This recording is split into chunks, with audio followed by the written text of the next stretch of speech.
What's up, you guys? Sean Ross Sapp. Welcome to Fightful. It is October 13th, 2025, the morning, bright and early, 10:37 a.m. Eastern. It is right now. I cannot believe that I'm here this early, but by God, we are. The way I see it is our lovely fans overseas don't get an opportunity to watch a post show live very often. So here we are, and it is after what I think was a great WWE Raw with some compelling endings, some really good wrestling, some talking points. Man. And listen, our good friend Mike Cooper here says, Sean, you called it from the time Reed pinned Roman. I can't wait to talk about this. Get in your super chats and humper chats if you want your question or statement read on the air. You might say, Sean, why in the heck would I care to do that? Because we at Fightful and FightfulSelect.com report more exclusive news than anywhere else in wrestling. We have our Q&A show every week, so if you want to go subscribe there, it's just $5.99 a month. We had a great Bound for Glory Scoops thread over there. And in that Scoops thread, we had a bit of a hidden note if you go back and look at it. We have this wonderful partner at MyBookie AG that you guys will hear about momentarily. And I had mentioned that the betting odds for Javon Evans and Leon Slater were too close to call, and there was a good reason for that.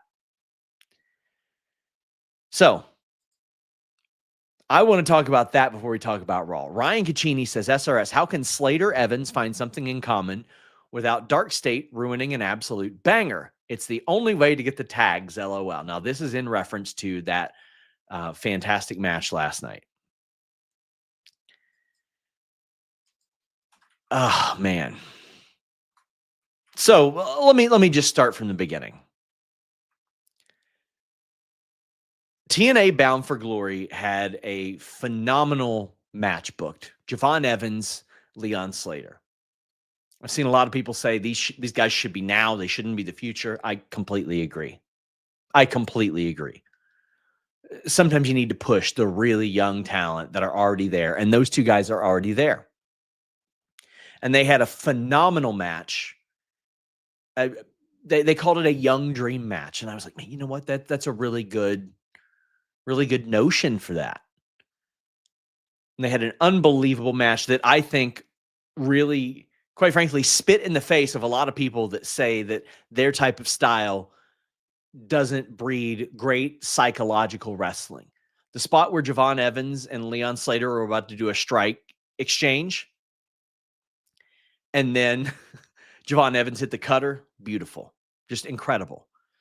Then it goes to a 20-minute draw. And the crowd's like, no, man, what the hell? Santino comes out, he baby faces TNA, and he says, no, let's do 5 more minutes. And I've seen a lot of people say, well, what will 5 more minutes do if they couldn't get it done in 20? I thought these two gentlemen also immediately communicated the urgency of 5 more minutes. They immediately started to go at one another, right? Then we get a finish that I'd kind of been tipped off was coming. John Alba posted that he had heard about it a few days ago, and he had. And Dark State interferes and ruins the match. This is the most LOL TNA thing. And they've done this a number of times, specifically at Bound for Glory.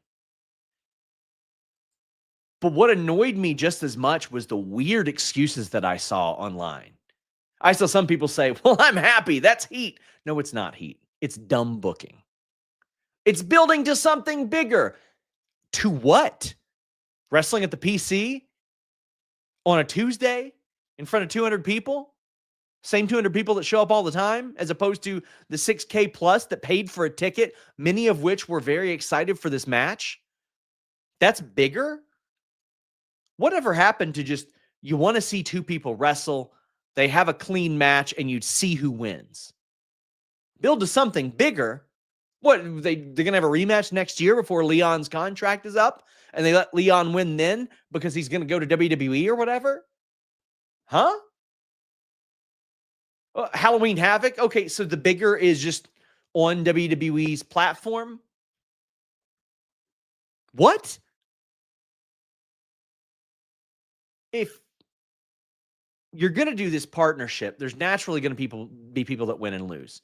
And I always go back to Randy Savage saying, you can win them in the ring, lose them in the ring, and if you're good enough, you stay over. These two men are both good enough to stay over. They're both good enough to stay over. They can take a loss and continue on and be fine. What I saw people say, neither can lose. What are you talking about? TNA and WWE people have been losing nonstop. What the hell are you talking about? So here's the big issue within the kayfabe element of this. Were Dark State just not going to interfere at all until the overtime? And they said, fuck that, we must have a tie. Huh? How did that make any sense?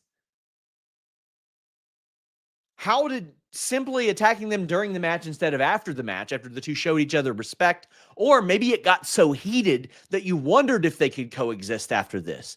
This friendly competition got so heated that you had to look past it in order to fight off these two guys. I don't get it. It was dumb booking. It was stupid. And I thought it was disrespectful to these two young gentlemen who had an incredible match. And I say that saying, I'm fine with Dark State. They didn't book the show. But why are they attacking these two? But man, Javon Evans loses to Josh Briggs, but he can't lose to Leon Slater. Come on, y'all. You all can miss me with that. But I want to say those two put on a phenomenal show, and absolutely, I agree with. Sorry to stutter there. I agree with Brian Alvarez. They're not the future; they're the present.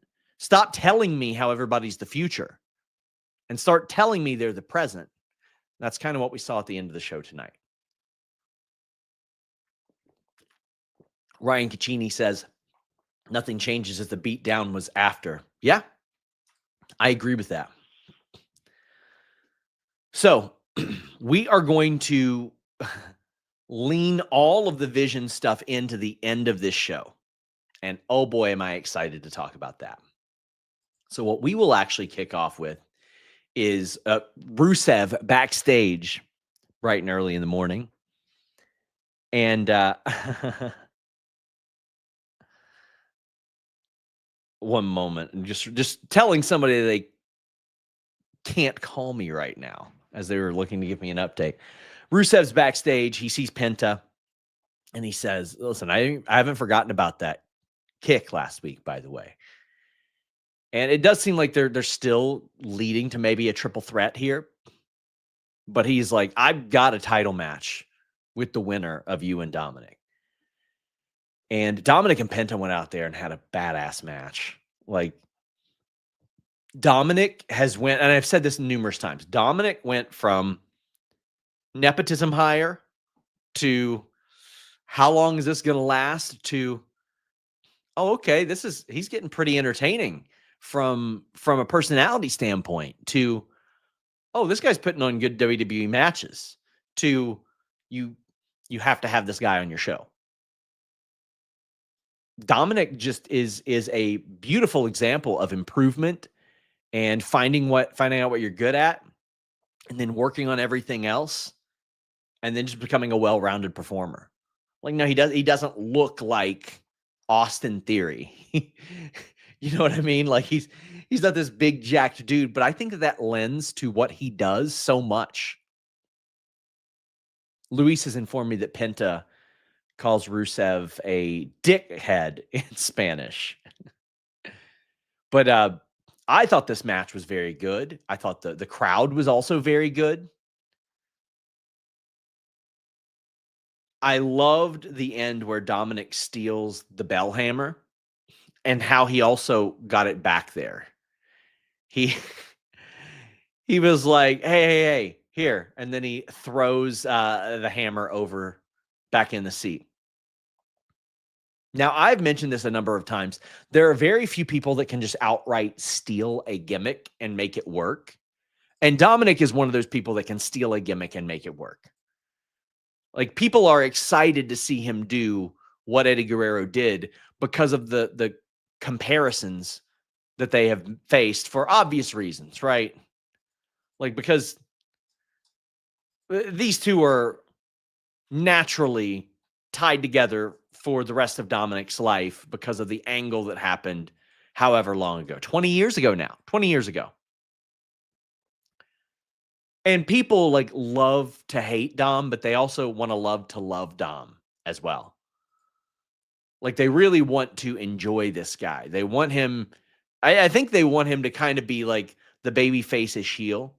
And I think that's the direction it will go. I'm pretty sure it will. But right now, it doesn't seem like it. Because backstage, Dominik is healing it up with AJ Styles. And he's like, why am I the only workhorse champion around here? And Adam Pearce goes, you know what? You're right. And AJ Styles says, how about me and Dragon Lee against Judgment Day, who, again, haven't defended their titles in ages. Sometimes I forget that tag titles are even on Raw. A great need to split those titles a couple years ago, right? You just had to have that happen. But they set up that match for next week. There's a bunch of title matches set up for next week. There's AJ and Dragon Lee versus Judgment Day. There's Dominik versus Rusev. And there's Becky versus Maxine, playing off of what happened last week. I don't think that Becky made the trip at all. John says, Dom has to turn face. The fans don't want to boo him. I agree. They've really been delaying it since Mania, and I thought that Mania was going to be the catalyst for it. I thought that the issues with Finn Balor and him winning the IC title over Balor was really going to lead to that. So I think that they got to turn him babyface. I mean, AAA crowd likes him as well. Ryan says, do you think Cena wins the IC belt? I wouldn't have him win the IC belt. I absolutely would not. I don't think he needs that. I know a lot of people are like, oh my gosh, he's never won that title. Does he need to? Because I don't think so. What is he going to drop it to Gunther or something? Don't think that's necessary.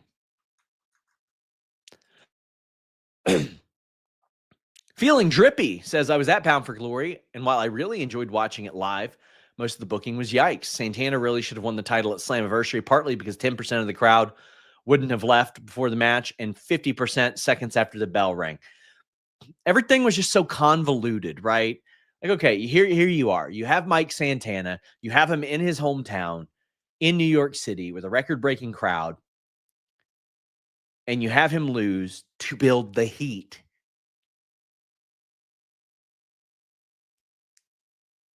Which, if people, FightfulSelect.com had reported, if Santana would have lost last night, there were talent that would have had real questions as to this partnership. But instead, you have Mike Santana, the New York guy, go to Boston.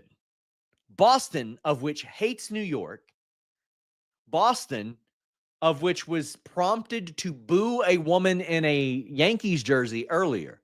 Boston, of whom was eliminated from postseason contention by New York.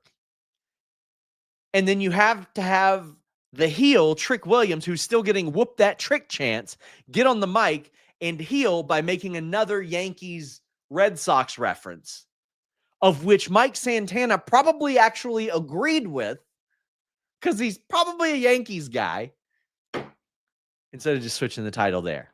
I don't get it. I don't get it. And then you immediately do all that stuff afterwards, and you delay his celebration. Do you think Dom makes up with Ray to turn face? Okay, here's how I would do it. I mentioned this on my FightfulSelect.com Q&A show.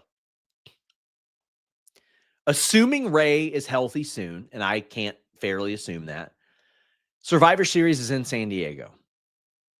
Personally, I would love to see Cena, Punk, Reigns, Cody, Orton, all on one like Avengers super team against 5 guys. You might say, man, how are they going to fill out a WWE PLE? Well, you'll have women's war games. You'll have another women's title match, and just a match that doesn't occur to me. But specifically in San Diego, you should do Dominik Mysterio versus Rey Mysterio for the IC title. And I think that Dominik should earn the respect of Rey during that match. Like, he should go to cheat, then he doesn't do it. He's got to prove it to himself. And he's so proud of his son for beating him fair and square. And then later on, he's like, I'm glad that you see you don't need to do that stuff. And Dom's like, well, I'm still gonna, but I just didn't need to beat you. I think that's the way it can go, and it can work really well. And it's a San Diego crowd, you're sort of home to those two. So I think that's the right method to go. I'll tell you the right method to go. NordVPN.com/Fightful. This weekend, I watched Crown Jewel on Netflix. That's right, not ESPN Unlimited. I watched on Netflix. How, you ask? NordVPN.com/Fightful. I had people all across the industry texting me this weekend. Hey, how do I use this? NordVPN.com/Fightful. And I said, it's easy, my friends. Subscribe to the most basic tier. It's $2.98 a month on average. With the 2-year plus 4 free month deal they have going on, $2.98 a month on average. You just pay ahead. You download the app. You change your virtual location, whether it be on your phone, on your desktop, on your laptop, on your smart TV, for when you hook it up to your router, whatever you want. All operating system, all devices. Then you just log in to your Netflix account. Then all of a sudden, oh my God, there it is. WWE Crown Jewel. Oh my God, there it is. TNA Bound for Glory at a reduced rate. There it is. AEW Wrestle Dream at a reduced rate. Head over to NordVPN.com/Fightful. Save yourself some money. Man, we're getting a big raid from the Make Yourself Famous podcast on Twitter. Thank you to those gentlemen. Thank you very much. That is quite lovely. Marissa and Johnny. Thank you, Marissa and Johnny. Oh my gosh, I love Marissa and Johnny. Wonderful people. Some Ohioans. Whatever. They're from Ohio, okay? Just wonderful people. Wonderful people. This is the first time I wake up, see Sean doing a live Raw post-show review. Buddy. I was so hyped to see BDE last night. I love that gentleman. Just wonderful. Dude is creative. Dude works hard. Type of content creator I really admire is that entire group of guys that also went and put the work in the ring, but also create things, do things that are new. They're just wonderfully likable human beings. Breaks my heart as a creator myself to see he and Chris Danger at odds. I know I said some filthy things at Pro Wrestling Revolver, but the creators got to stick together, man, because otherwise the wrestlers will push us out. I want to broker peace between these two. And even Joe Alonzo and BDE. But very happy for BDE. KE775 says, for Becky Maxine next week, feels like a Becky win, then a return. Do you think it's Natalya as Natty or possibly AJ Lee? KE775, I think this is a good shout. Natty at FightfulSelect.com, $5.99 a month, reported that Natty Natalya has not been backstage at Raw of late. Don't know why, but based on what I think, was it Bruce Hart? Really intimated that Natty might be coming. And she absolutely needs character reinvigoration on this show. It's not going to work as Natalya. She's got to be Natty, and she can do that, especially with the level of opponent that she'll face there. I think it should be AJ Lee coming back as well. I think that could be the catalyst for it. AJ Lee comes and makes the save after Becky beats Maxine down. Natty doesn't. And Maxine's like, where's my friend? Where is the person that I was hypothetically a tag team partner with for 3 months? Why didn't she come and help me? Now, granted, it would probably lead me to a rant as to why baby faces don't like each other on this show. Do you always take this long to talk about the biggest story of the show? Well, Braden, when the biggest thing on the show happens at the fucking end of the show. Yeah, I do. Anywho, Asuka backstage scolds Kairi. Kairi's like getting even more and more sympathetic, but also like it's one of those relationships where you see, and gosh, I hate to compare it to an abusive relationship, but it is an abusive relationship. That's exactly what it is. She's literally beating her friend. And Kairi's just trying to appease Asuka. Just trying to make her happy.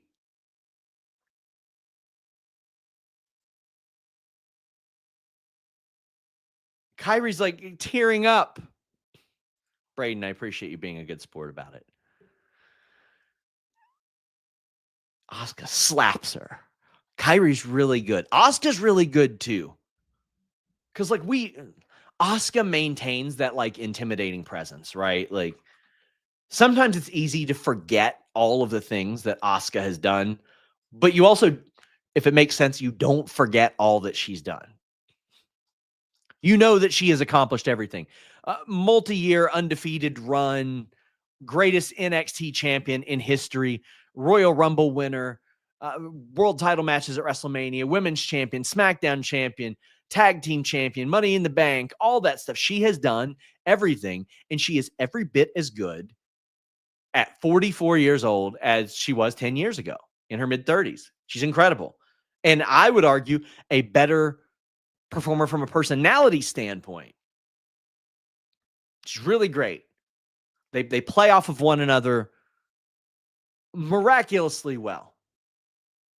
Two people whose first language is not English, conveying so much with their facial expressions, with their emotions, and the limited promo time that they get. This shows you don't always need 15, 20-minute promos because Asuka and Kairi are getting it done in backstage segments, in pre-tapes every week. They're doing a phenomenal job. Ryan says, Asuka's one of the few real heels in wrestling. Oh, buddy. Like, that's the thing. You want to make everybody dislike you. There's room for everything, but make them really hate you, and she's doing that. Rhea Ripley then defeated Kairi Sane in what I thought was a PLE quality match. First and foremost, the old Kairi theme, thank God. I don't know if WWE is just listening to the audience and being like, all right, we got to get some of these themes squared away, brother, because some of these themes are just straight ass cheeks. Some of these themes are so bad. I think one of the reasons I was so bummed about Santos Escobar, that wonderful gentleman, almost leaving WWE, is because I was like, man, one of the only good Def Rebel themes is about to go away. He got one of the only slappers, but he's back. So there you go. They had a fantastic match. I'm also glad that Rhea Ripley got a singles match in Australia. Like when the tag team match was announced, I was like, okay, I see it. It makes sense. She didn't get the pin, but she won the match. It's okay. But her getting a singles match and winning against Kairi, I think was the right move. Now, also, I mentioned this on the Crown Jewel review that I did. Please go check it out. This should put Rhea and Io in contention for a tag team title shot, right? And if not, they should be facing Bayley and Lyra very soon. You ain't gonna win that much to get a title shot in that division. So this match was so good. There are specific things offensively, like running kicks are not easy to make look good. I don't mean like a big boot or something like that, or one in the corner. One to an opponent in the middle of the ring, not easy to make look good. And Rhea and Kairi do that very, very well. The insane elbow to the outside. Jesus Christ, man. I don't know how she does it. I don't know how she gets up and walks the next day. Unbelievable. The Razor's Edge, a nod to Damian Priest there. But it reminds me a lot of the border toss that Hernandez used to do when somebody gets folded up, right? Because there's the Razor's Edge where Razor Ramon would make them lay flat, and sometimes they'd roll through it. But like Rhea does it almost like a border toss. There was also this interesting spot that I actually liked where Kyrie jumps off the rope and it looked like she was going for like a seated senton or something like that. And Rhea caught her almost in triangle position, pushed her up to a power bomb. Kyrie tried to reverse it, and it goes into an electric chair. I remember when the electric chair drop, like in 99, looked like one of the filthiest moves ever. Like Edge did it a lot. People were like, should be your finish. He would sit out with it though. PLE quality match here. EO kept Asuka from interfering, which helped Rhea win. But then the Kabuki Warriors just beat the absolute dog shit out of them afterwards. I thought this was all very good. The match was good. The performance by Asuka and Kyrie before was very good. Getting the heat back afterwards was good. It's going to lend some more credibility to Asuka behaving the way that she does since Kyrie couldn't get the job done. And she's putting that pressure on Kyrie to get that done.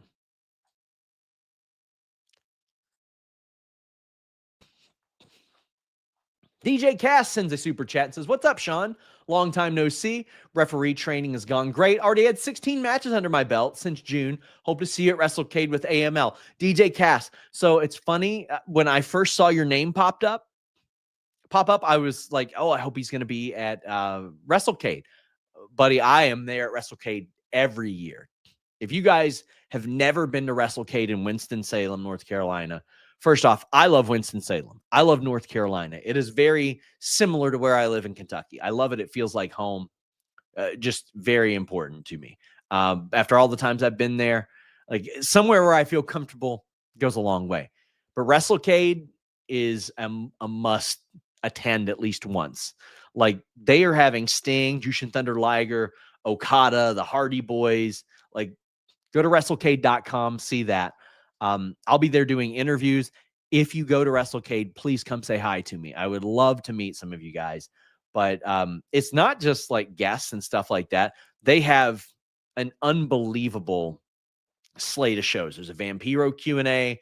There's a Judy Martin and Leilani Kai lunch. There's a panel with Georgia Smith. There's a Remembering Sabu panel. There's one about tag team wrestling. There's like a Wrestle Feast lunch as well. The Fourth Rope is going to be there. They do the Hardy Party. If you're religious, George South does a worship service there.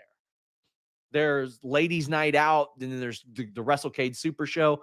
It is just a phenomenal weekend. It is my favorite weekend of the year, bar none. Go to WrestleCade, guys.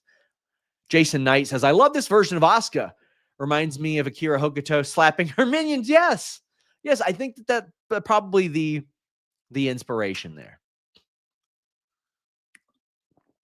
While we're on the subject of women's wrestling, let's go ahead and talk about Lyra and Bayley. Bayley's pumped up backstage. And Lyra's like, "Are you good? By the way, like you straight? Everything okay at home?" type of thing.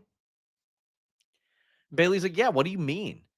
Lyra's like, "Watch the show. We live our lives. Look at what you're doing." Like Bayley showing up and celebrating with Lyra's fiance. By the way, get well soon to LJ Cleary. One of the best on the independent circuit, revealed he'll be out for the rest of the year. Please get well soon, sir. Absolute workhorse, that man. But Lyra and Bayley end up defeating Raquel and Roxanne. Lyra had to slap Bayley into role model mode here. Now, I'm glad that we saw 2 tag team matches on Raw, but I am looking directly ahead and going, well, okay, which one gets the title shot, and why would the other team not be frustrated by that. And I mean Rhea and Io, Bayley and Lyra. Or you could just have them face each other on Raw in a couple weeks, get a really good big match out of it. Say it's a top contendership match. And then I think it'd be Lyra and Bayley that lose. That is the catalyst for their upcoming match as well. Because Bayley can't hold it together. Because if Bayley's not all there for a match with Rhea and Io, ain't going to work out. Raquel and Roxanne are just versatile performers. As we saw later on when they brought out Stephanie and Raquel and Roxanne came out. And at first I was like, they just lost a match. Why this? But Roxanne made a really good case for it. Roxanne said it shouldn't have even been Io challenging for the title at WrestlePalooza. It should have been me because I beat Io before that. And I know Io was supposed to get a title shot and everything, but guess what? I beat her. And when you look back, Roxanne's most recent singles match is a win over Lyra. She did lose to Bayley, Lyra back-to-back, but okay.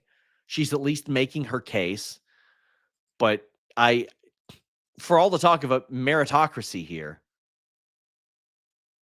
Roxanne did lose 3 matches immediately after beating Io Sky. I'll let it slide here. Big Roxanne guy. Here for this. It is interesting. I always feel some type of way when the heel who is vying for a title shot is like, oh, well, I'll do it on my time, not on your time. And I'm like, you should do it on whatever time they'll give you, because like they might just decide, no, don't really want to give you a title shot. We have an LA Knight interview interrupted by CM Punk. I've liked their interactions with one another. LA Knight has, I don't want to say has slowed down on the mic, but you can tell that he feels like he is there with a capable opponent on the mic. But you don't feel like he is overmatched or either one of them is overmatched. You feel like LA Knight is one of those guys that can probably give it to Punk better on the microphone. Which, I mean, these days, Punk isn't, as sharp with the insults and all that. It's sort of fallen into the Adam Copeland Edge thing where there's the intentionally dated reference that he's like, oh, okay, well, and also the sports team doesn't have the 102 mile an hour fastball anymore, but he still gets it across the plate. This sets up the number 1 contender match later on. But we have Bronson Reed and Jimmy Uso. This one does not go very long at all. This one went about 6 minutes with commercials. And at this stage, I think it's probably the right move. Jimmy and Jay argued before a little bit, and Jimmy didn't want Jay involved. And then after Bronson Reed won, Braun Breaker came out and attacked Jimmy.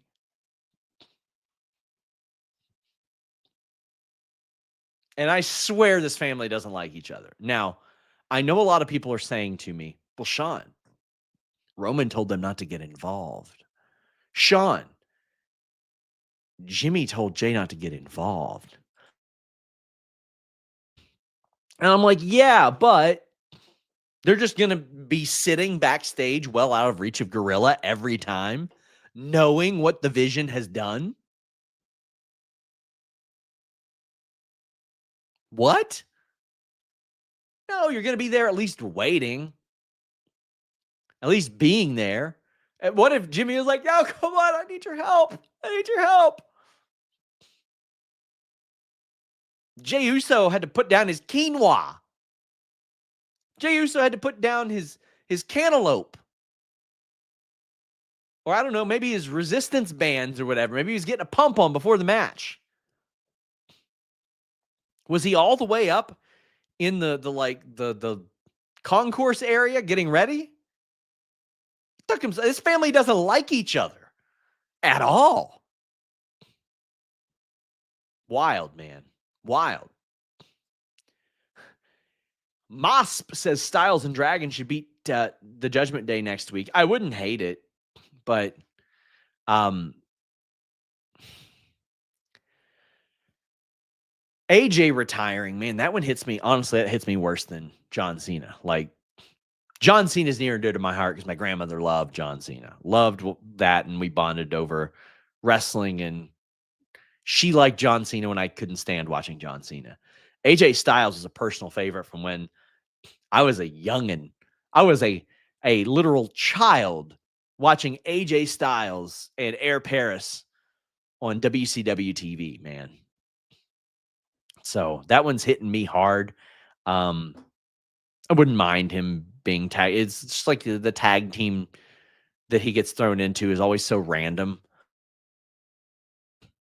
Either way, I just want to see the tag titles utilized more. When Viking Raiders, War Raiders won the tag titles, I had people near creative saying, all right, we're going to give them some more attention. We're going to give them some more love. And it didn't happen.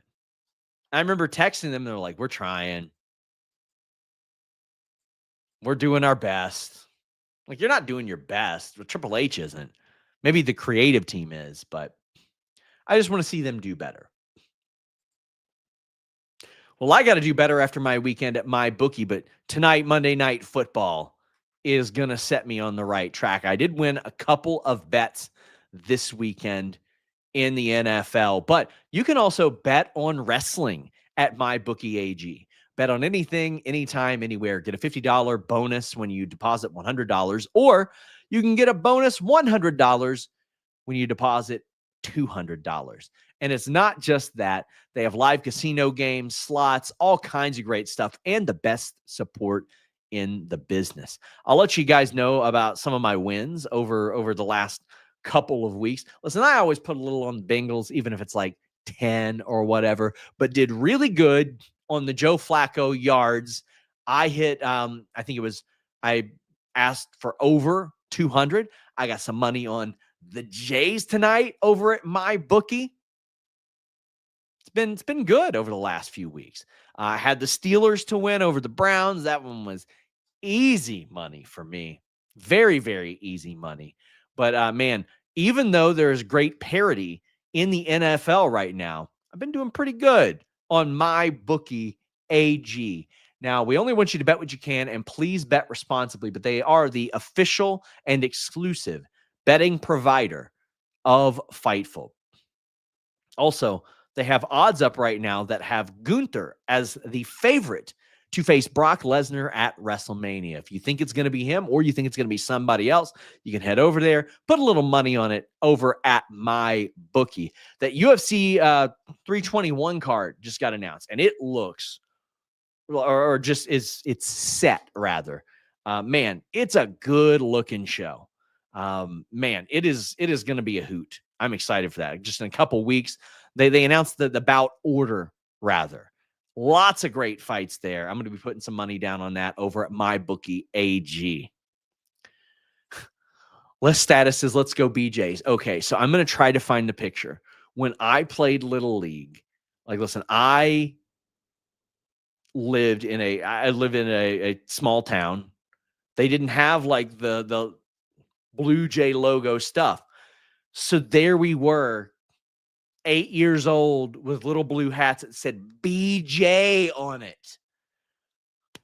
What kind of a sick joke is that? Who's on UFC 321? Well, first off, get your bets in at MyBookie AG. Rakic, number 7, against Mirzekhanov, number 10. Almeida, number 5, against Volkov, number 2. Mario Batista, number 8, against Umar Nurmagomedov, number 2.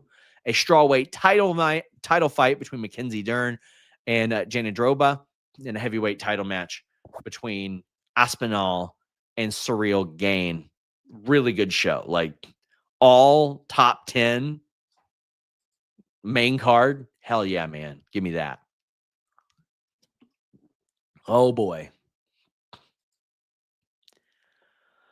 Whew. Let's talk about it. Let's talk about it. So, first off, subscribe to FightfulSelect.com. We would greatly appreciate that. That'll be my last Fightful Select plug of the day. Lots of great stuff. Exclusive news every day, Discord access, Q&A articles every day, Q&A show every week. We're going to be adding a lot more to FightfulSelect.com in 2026. The Vision kick off the show. Rollins puts over everyone. Puts over himself. Crowd is like baby facing him.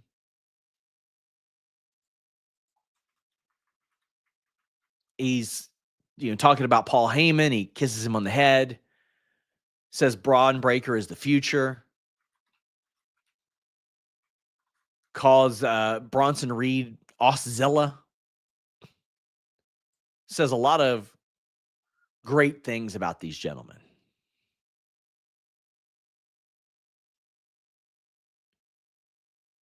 But he also says he doesn't need anyone. He didn't need Bronson Reed or Braun Breaker. He did it himself. He beat Cody Rhodes himself. And I went I went at length on why I thought that Seth Rollins winning was the right call, but it was to put that title up on the level of the WWE title. But there were some really bipolar vibes here. It was him baby facing himself and, talking about wankers and all that, but also burying Australia. He put over these gentlemen with also saying he didn't need them. We had the number one contender match, and it was whatever. It was a match. CM Punk won. Not a lot to really get into there. It's like the third best match on the show. Maybe fourth. It happened. CM Punk won. All right. Backstage, there's also some Vision stuff. I have been asking for weeks, why on earth would Bronson Reed and Braun Breaker in kayfabe need Seth Rollins? Braun Breaker was already Intercontinental Champion. Braun Breaker was clearly ascending to the main event. Bronson Reed whipped Seth Rollins' ass on the regular, man. Why do they need Seth Rollins? Also, this wasn't planned to go like this around WrestleMania. It was just going to be Braun Breaker and Seth Rollins and no Bronson Reed. Then they added him. And just me asking that got someone, and I quote, this is from a Chris Arctur, who says, this guy spends more time trying to act like he's a tough guy than actually paying attention on the show. They literally explained why months ago.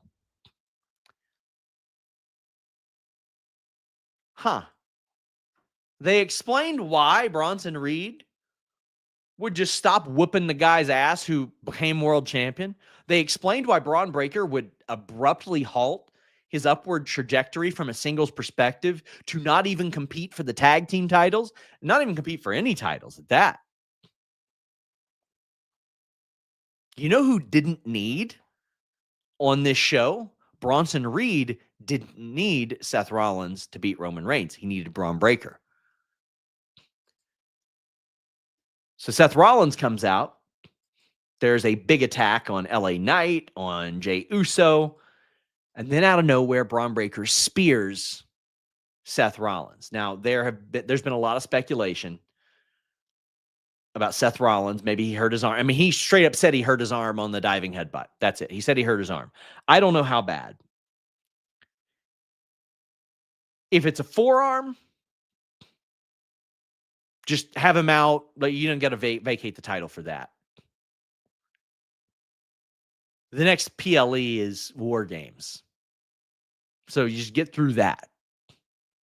I've dealt with people not defending the title for 3-4 months at a time. Roman Reigns, Brock Lesnar. You're going to have Seth Rollins vacate the title because he broke a forearm that'll be better in 6 to 8 weeks. Shotzi was wrestling with one. Shotzi was wrestling with a cast. But this makes all the sense in the world to me within the context of the show.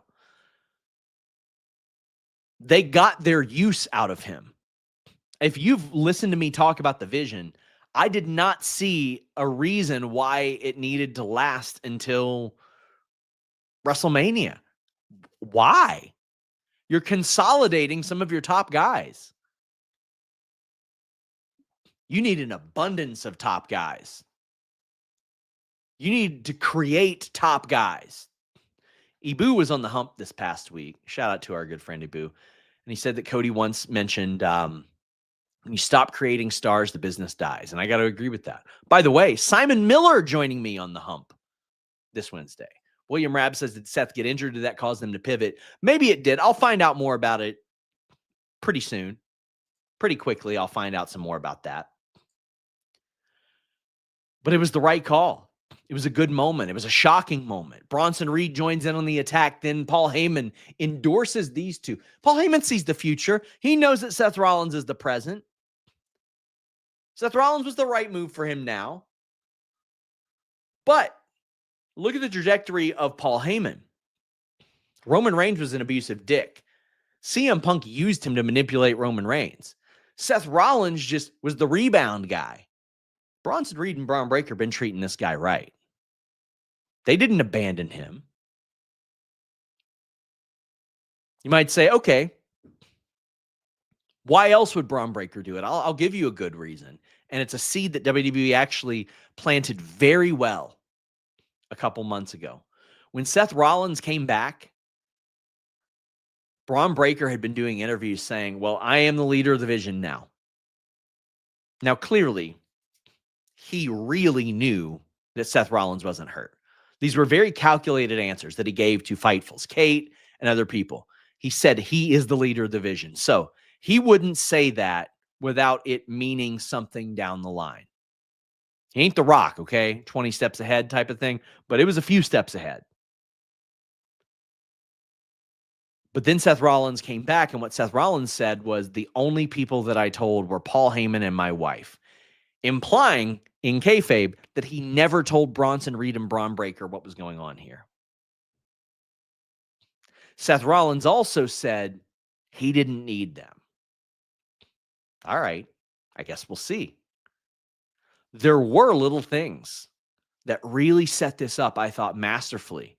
I did not expect it to happen today. I thought this would be a down the line thing. I thought it would be a Seth alienating Bron Breakker thing. But as I had also said a couple months ago, maybe a month ago, Bron's gotten really good at just being a heel. Like, he does cool stuff and he's physically imposing, but he's really good at being a heel right now. Anthony says, should have known the term was coming after Seth saying he felt like something was coming in the middle of the show. Another setup, which obviously they knew what was up there. Ryan Caccini says, hope they lean into Bron not waiting for the future since it's been a hot topic. Maybe recruit some young guys from NXT. I got to agree. It's been a hot topic lately. I know that Brian Alvarez has been beating that drum, and I completely agree.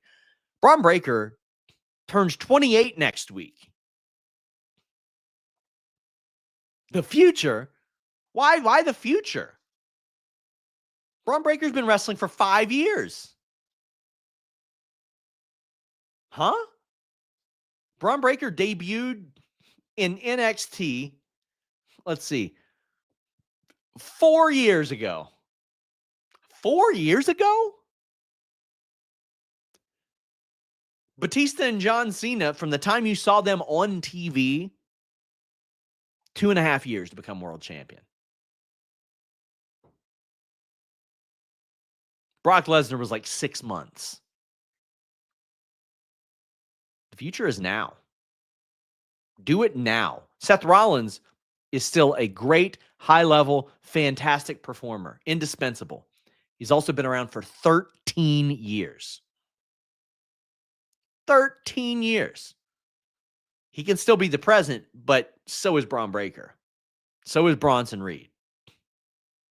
And speaking of, Takeshita winning that IWGP Championship. By the way, Shuri Kondo, one of my favorite performers on the planet, 2-time IWGP Women's Champion. Lots of youth movement going on right now, hopefully. I completely agree with our great moderator, Luis, who is doing Fightful Espanol. Check it out. If you have undeniable young guy, run with it. Or undeniable young guys. At some point, you have to tell the audience that they are on the level. AEW is telling you right now that Kyle Fletcher and Takeshita are on the level. They're telling you that. They told you years ago MJF was on the level. In 2002, WWE told you Brock Lesnar was on the level. Very early in Del Rio's run even, they told you he was the guy. He was a guy that was big for them.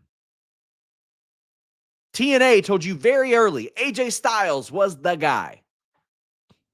WWE has to tell you these people are the guy.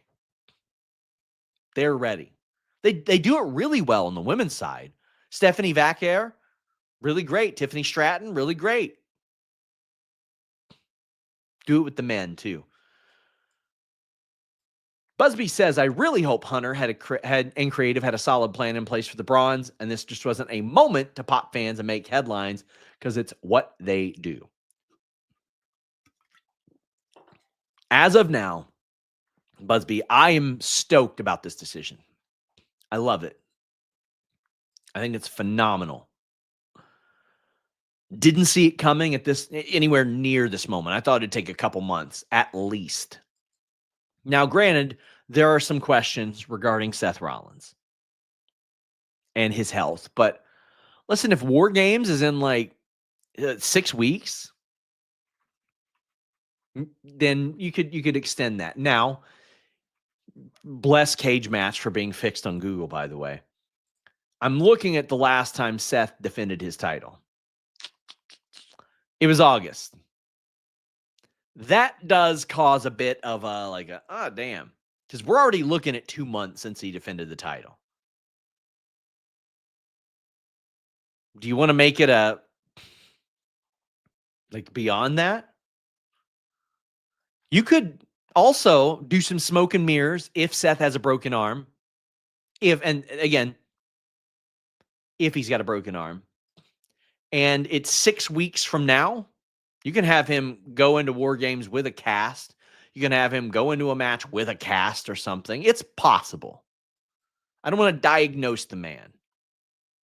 But regardless, he had an unbelievable match where he clearly hurt himself on that dive and still went out there and worked this angle tonight and the whole show.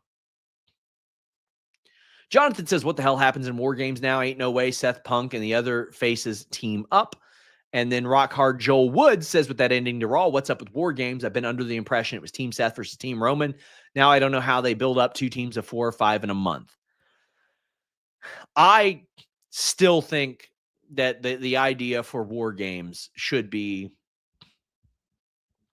the winners get something, and I would go with a Avengers team. Luis, interim world champion. I don't hate it. I do feel like when you establish that someone is an interim world champion, there are one of 2 great ways it could go.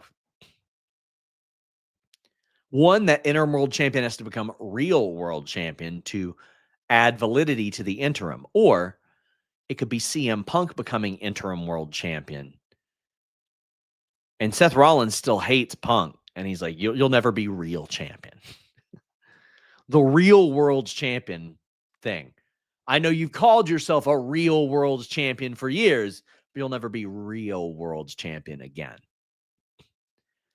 This throws a major wrench into War Games. So there was a report from Wrestling Observer newsletter, which raised a lot of eyebrows, and people were saying, Austin Theory, where the hell is Dave getting this from? So I asked the source in Creative, and they said, no, it's an option. And this is a source that is very quick to debunk if Dave says something that they don't agree with. They at Fightful Select, we talked to people in creative and they said, yeah, it's an option. Now, what I fear is that this and possibly a Seth injury may have thrown a wrench into everything. And unfortunately, Dave might have to deal with the fallout of that from media illiterate people. Fishbone says, what if War Games ends up being Wyatt 6 versus Solos MFT? Yeah. Honestly, I think that's probably the right method to go. I don't think you should do War Games just to do it.